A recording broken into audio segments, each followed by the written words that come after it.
அன்பானவர்களே, அன்பு வணக்கங்கள். சில நாட்களுக்கு முன்பு மனித நேய அறக்கட்டளை நிறுவனரும் சென்னை மாநகராட்சியினுடைய முன்னாள் மேயரும் ஆன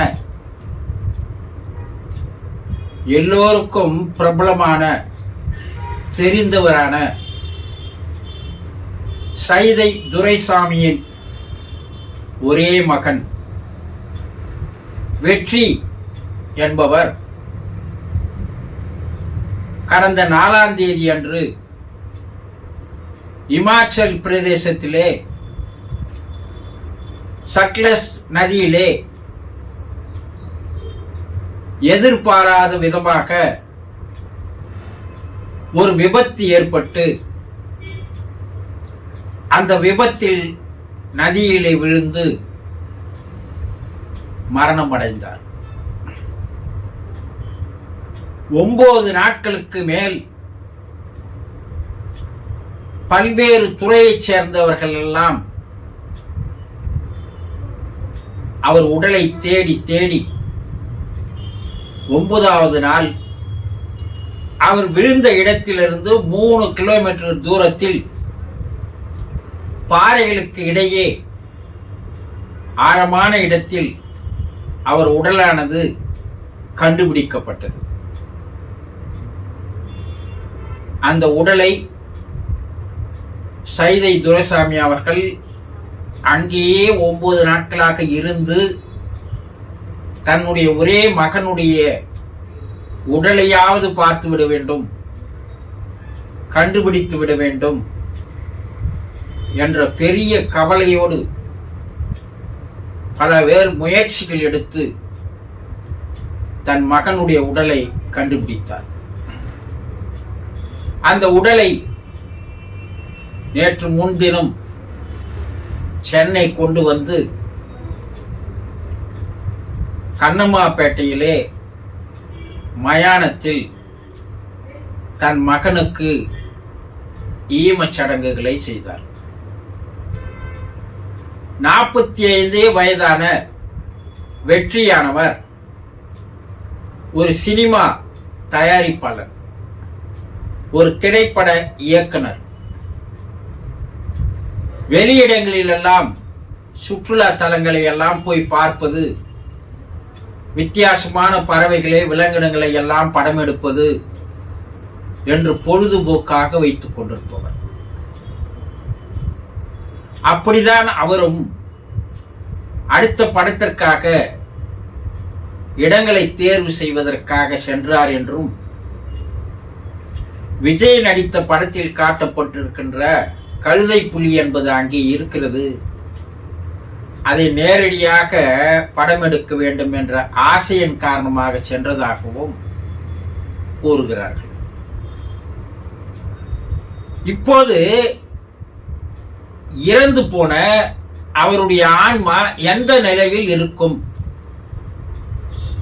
என்று பலர் தொலைபேசியிலே தொடர்பு கொண்டு என்னை கேட்க ஆரம்பித்தார்கள். அந்த வெற்றி என்பவர் தான் மரணமடைய போகிறோம் என்று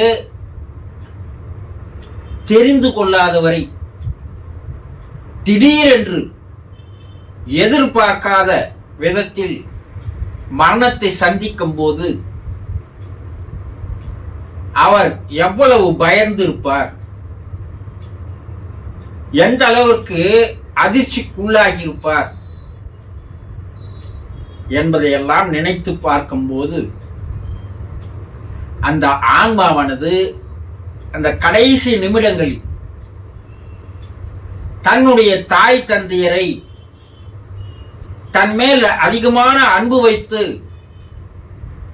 தன்னை சமுதாயத்தில் ஒரு நல்ல மனிதனாக உருவாக்கி தந்த தன்னுடைய தந்தையை, தன்னுடைய தாயை, அன்பான மனைவியை, அழகான குழந்தைகளை நினைத்து நினைத்து அந்த நிமிடம் அந்த ஆன்மா மாபெரும் வேதனையில் ஆழ்ந்திருக்கும். பெரியதொரு துக்கத்தில் சிக்கி இருக்கும். அந்த உடலில் இருந்து அந்த ஆன்மா வெளியேறுகிற வரை அது ஒரு பெரிய போராட்டத்திலேயே இருந்திருக்கும். ஐயோ, நாம் பெற்றோரை எல்லாம் விட்டு போகிறோமே, நம்முடைய அன்பான மனைவியை, குழந்தைகளை அனாதையாக்கி விட்டு போகிறோமே, இந்த நிகழ்வை நாம் எதிர்பார்க்கவில்லையே என்று அந்த ஆன்மா துடித்து இருக்கும். அப்படி விபத்தில் மாட்டிக்கொள்கின்ற ஆன்மாக்கள் அகால மரணம் என்று சொல்லுவார்கள். இதை இயற்கையாக நடைபெறுகின்ற மரணம் அல்ல.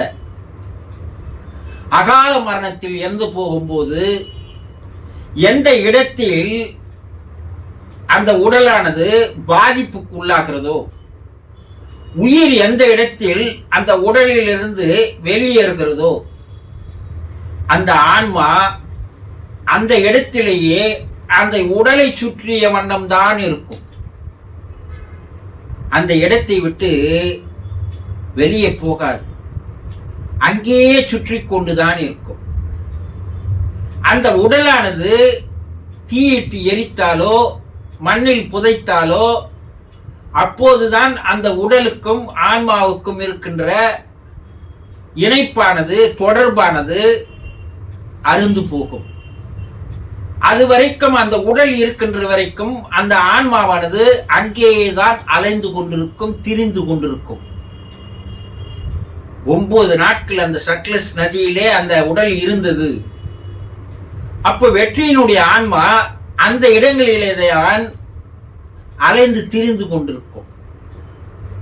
வெளியே இருந்து பார்க்கின்ற அந்த ஆன்மா தன்னை அன்போடு வளர்த்து ஆளாக்கிய, பாசத்தை நேசத்தை ஊட்டி நல்ல ஒழுக்கங்களை தந்து மக்களிடையே நல்ல பெயரை சம்பாதிக்க வைக்கின்ற வேலையை செய்த தன்னுடைய தகப்பனார் அங்கே வந்து இருப்பதை அந்த ஆன்மா பார்த்து பார்த்து கதறி துடித்திருக்கும். அதனுடைய துடிப்பை வார்த்தைகளால் சொல்ல முடியாது. தன்னுடைய தகப்பனார் தன்னுடைய உடலை தான் தேடி இருக்கிறார், தேடுகிறார், பெரும் சோகத்தில் இருக்கிறார், வருத்தத்தில் இருக்கிறார், கவலையில் இருக்கிறார், வேதனையில் இருக்கிறார். நம்முடைய உடலாவது அவருக்கு கிடைக்கட்டும் என்று அந்த ஆன்மா விருப்பப்பட்டதால் தான் அந்த உடலானது சைதை துரைசாமியின் கைகளுக்கு கிடைக்கும்படி அந்த ஆன்மாதான் அதை நிறைவேற்றி தன்னுடைய தந்தை தன்னை வளர்த்து ஆளாக்கியதற்காக கடனாக தன்னுடைய உடலையாவது அவர் பார்க்கட்டும் என்ற எண்ணத்தில், நோக்கத்தில் தான் உடலை காட்டி கொடுத்திருக்கிறது. இப்ப அங்கிருந்து உடலானது சென்னை கொண்டு வரப்பட்டு விட்டது. இந்த உடலோடுதான் அந்த ஆன்மாவும் பிரயாணம் செய்யும். அந்த உடல் இருக்கின்ற வரைக்கும் அந்த ஆன்மா அங்கேயேதான் அலைந்து திரிந்து கொண்டிருக்கும். நேற்று முன்தினம் மயானத்தில் அந்த உடலை ஈமச்சடங்கு செய்த பிற்பாடு அந்த ஆன்மா அந்த மயானத்திற்கும் அவர் இத்தனை ஆண்டுகளாக வாழ்ந்து வந்த இல்லத்திற்கும் அலைந்து திரிந்த வண்ணமாக தான் இருக்கும். அது சொல்லனா துயரத்தில் அது ஆழ்ந்திருக்கும். இப்படி ஒரு பெற்றோர் கிடைப்பார்களா? இப்படி ஒரு மனைவி கிடைப்பார்களா? இப்படி ஒரு பிள்ளை கிடைத்திருப்பார்களா? இவர்களோடு எல்லாம் நெடுங்காலம் வாழப்போகிறோம் என்ற அளவா இருந்தோம். திடீரென்று விபத்து ஏற்பட்டு நம்மை இவர்களோடு இருந்து பிரித்து விட்டது. இவர்களை விட்டு நான் எப்படி இருப்பேன் என்று அது அலைந்த வண்ணம் தான் இருக்கும், திரிந்த வண்ணம் தான் இருக்கும், வருத்தத்தோடு வேதனையோடு தான் இருக்கும். இந்த வருத்தமும் வேதனையும் அந்த ஆன்மாவுக்கு நீங்க வேண்டும் என்றால் பெற்றோர்களும் மனைவியும் பிள்ளைகளும் உற்றார் உறவினர்களும் அந்த ஆன்மா சாந்தி அடைவதற்கு பிரார்த்தனை செய்ய வேண்டும்.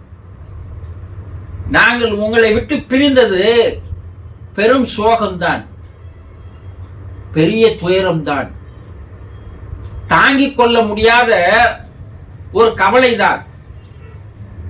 இருந்தாலும் கூட நீ அதை நினைத்து வருந்திக் கொண்டு வேதனைப்பட்டுக் கொண்டு கவலைப்பட்டுக் கொண்டு துக்கத்தோடு இருந்தால் எங்களாலும் நிம்மதியாக இருக்க முடியாது, உன்னாலும் நிம்மதியாக இருக்க முடியாது. ஆகவே நாங்கள் உன்னை நினைத்துக் கொண்டிருக்கிறோம், ஆனா கவலையோடு அல்ல, வேதனையோடு அல்ல. உன்னுடைய ஆன்மா நல்லபடியாக சாந்தி அடையட்டும், நீ இறைவனடி போய் சேர் என்று இவர்கள் பிரார்த்தனை செய்தால் ஒழிய அந்த ஆன்மா இந்த பந்த பாச இணைப்பிலிருந்து விடுபட முடியாமல் தத்தளிக்கும். 16 நாட்கள் அந்த ஆன்மாவானது தன்னுடைய உடல் இருந்த இடங்களிலும் ஈமச்சடங்கு செய்த இடங்களிலும் தான் இத்தனை ஆண்டுகள் வாழ்ந்த அந்த இல்லத்திலும் அந்த வீதியிலும் தான் அது அலைந்தவாறு இருக்கும், திரிந்தவாறு இருக்கும். வேதனையோடு துன்பத்தோடு கவலையோடு துயரத்தோடு அந்த ஆன்மாவானது அலைந்து கொண்டிருக்கும்.